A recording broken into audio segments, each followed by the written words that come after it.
My father is not doing well. He's on hospice and kind of taking a turn for the worst lately.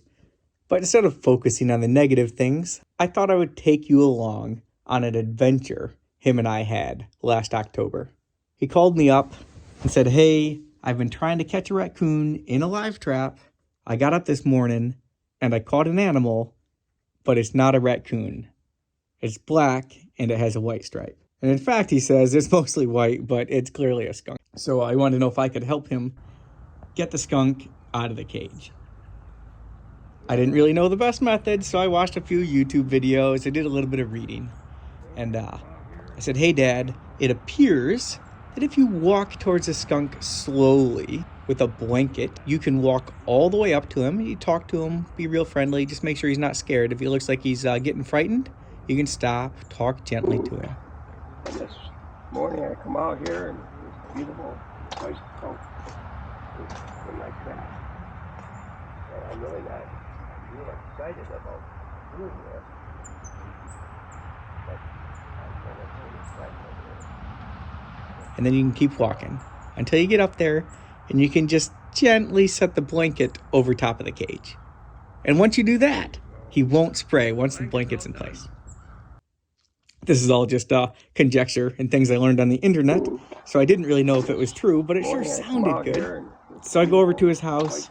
He gets all ready. He puts on some coveralls, some latex gloves, even though he tells me that skunk's not going to spray me, but he was clearly not that confident. And I said, "Dad, I gotta set up a camera because I think you're probably going to get sprayed and it's going to be hilarious, right? And I'd like to capture that." So he let me set up some cameras. He was able to successfully walk up to this skunk and put the blanket over top of the cage, and he didn't get sprayed.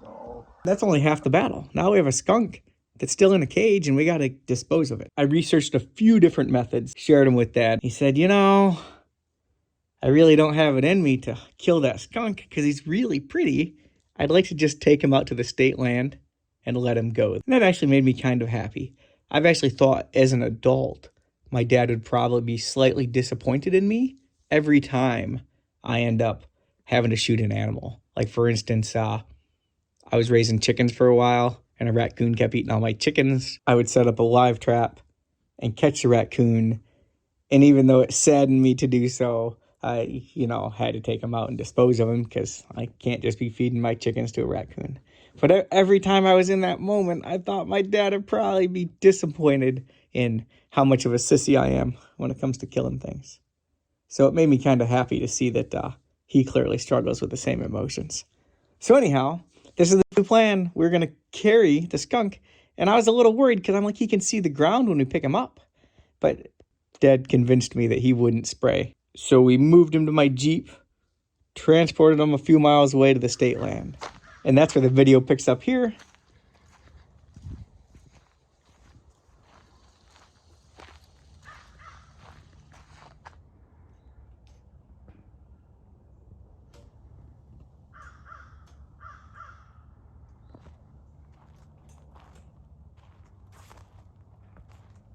You can see Dad opens the door of the cage.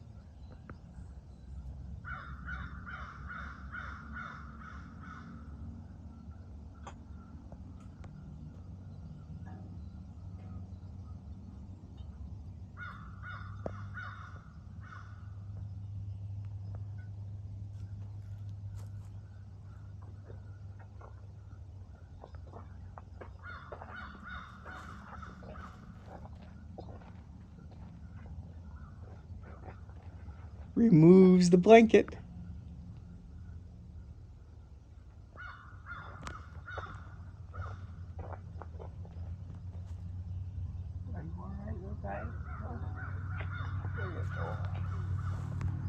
I know you can't see very well.